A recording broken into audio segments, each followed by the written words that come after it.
What's up, bro? Hope you're doing well. I started gaming at the age of 4. Okay, that's like pretty damn early. Okay, and I give you one chance to guess how long it actually took for me to realize that hey, this stuff isn't actually that good from 4 years on. It was 12 years. It took me until I was 16 years old to realize that hey, gaming is just a drug, basically. Because at the end of the day, video games is a drug. A drug is basically when you have something, and the more you use it, the more you're like, "Ooh, I have to do it." Take, let's say, cocaine, like as a pretty extreme example. When you take cocaine, I have never taken cocaine, but in theory, if you take cocaine, you basically want more of it each time. It's bad for your body, but your body itself is like, "Ooh, that's dopamine. Let's go for it. Let's go for it. It's pretty good. It's really good for me." And that is basically what leads you down a cycle of instant gratification, drugs, and it really just destroys your whole body. Most importantly, your dopamine receptors. And that is exactly the same thing as gaming does.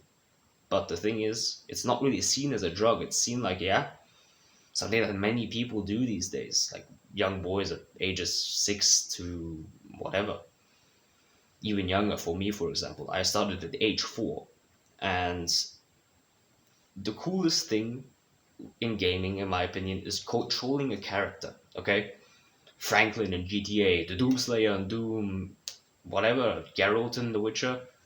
I've played as all of these characters. They're really cool to play as. Okay, you feel like you're like achieving something.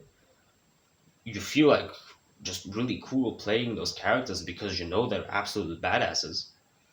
And honestly, it's just a really cool experience. But what if I told you that you can be the video game character of your own life? I viewed it like this. If I can control a video game character, why can I not control my own video game character, which is me? For you, it's you. The main answer that came to mind is that in video games, everything is comfortable.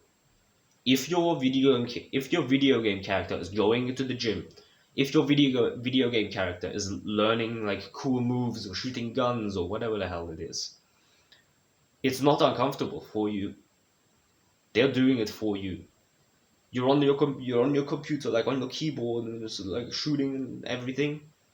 But you really don't have any bad thing in the present moment. You're just like, ooh, this is cool. Let's shoot some, I don't know, let's shoot some people, let's shoot some demons, let's shoot some whatever. You have no sense of uncomfortability. Whereas in real life, when you go to the gym, the first rep you do, your muscles are already burning. Okay? Whatever you do in real life actually is uncomfortable. That's the main differentiation between these things. Because if you achieve the things in real life, they actually have like an effect on your life. If you achieve the thing in the games, while it is pretty comfortable, while you don't have to expend a lot of effort and it's really fun, it's a virtual status. And that virtual status gets you absolutely nowhere. The only thing you attract is, in my opinion, the disgust of more normal people. The people that actually like have a life in comparison to people that play video games. If you play video games like 10 hours a day like this, you're not eating well, you're going to sleep late, and things like that just really pull down your life. And that's all for like a virtual status. You can go ahead and say, but at Call of Duty I got prestige too. In Battlefield I was really good, and I was the leader of a clan. No, that is not how life works. That is not the way you should be treating your life. Because your life is actually the real life. If the internet goes off, all of your progress is done. Your life only goes off when you die. Okay? Nothing else. Your life just keeps going, no matter what. To explain how the like basic biology works with gaming and basically just drugs in general, it's like this. You first get the craving, and the craving actually releases dopamine. It's not the action itself, but the craving for the action. So the craving for the action, you do the action. And that is when you actually like experience a pleasure, of course.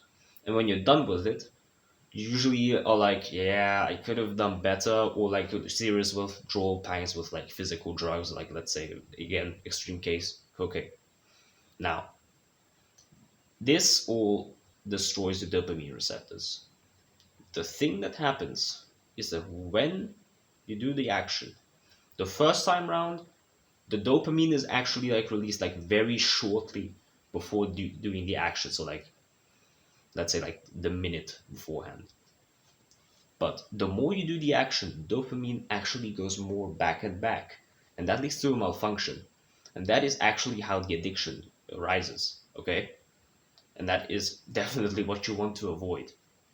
If you don't want to be addicted to video games, then just never start with them. But if you started with them and are like, okay, you're making some pretty good points, so how do I stop? The thing that helped me the most, I legit went cold turkey with video games, okay? Once I had these reasons like embellished in my mind, or at least some of them, I was like, okay, the thing that I'm gonna do is that I'm gonna change my self identity. The easiest way to do that is to not see yourself as a gamer anymore. Because here's where the cool, like the really cool stuff in your mind come into account, in my opinion. I just find this fascinating. Let's say you're a gamer, okay, and you want to stop gaming. You'll see this as like a quit. I want to quit gaming, okay? You're viewing it as a sacrifice. And your mind, let me tell you, does not like sacrifices because it gets the feeling of losing something. How do you reframe this that you can actually like mitigate or like completely avoid the sacrifice? The easiest way to do this is to simply reframe your mind. Hey, I'm not a gamer anymore. Okay? I don't like video, like maybe you like video games, but I don't want to play video games. I know what's good for me. And if you say that to yourself, your self-image of a gamer actually goes away. You have a new identity now, which is not being a gamer. Let's say you are a strong young man, okay? What does a strong young man do? Not play video games. It's much easier to align with your self-identity than it is to go against it. And if you simply create a new self-identity, then align with it, it's going to be much easier to do this than to actually play the video games. And that's how I've avoided video games for the most part. Like, yeah, I played on and off for like an hour or something, and just became bored and didn't touch it for like the next few months. I've avoided this stuff for like over a year now, and I feel great. I never wanted to really go back and like, yeah, I want to play video games. Yeah, I want to play video games. I had like this occasional craving, and I was like, okay, let's actually play this, and the games were fun. Okay, like my dopamine receptors actually reset to the point that the games are really fun.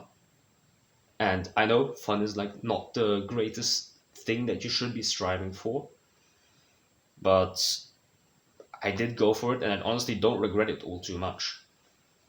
And that is the best step that I've taken towards that.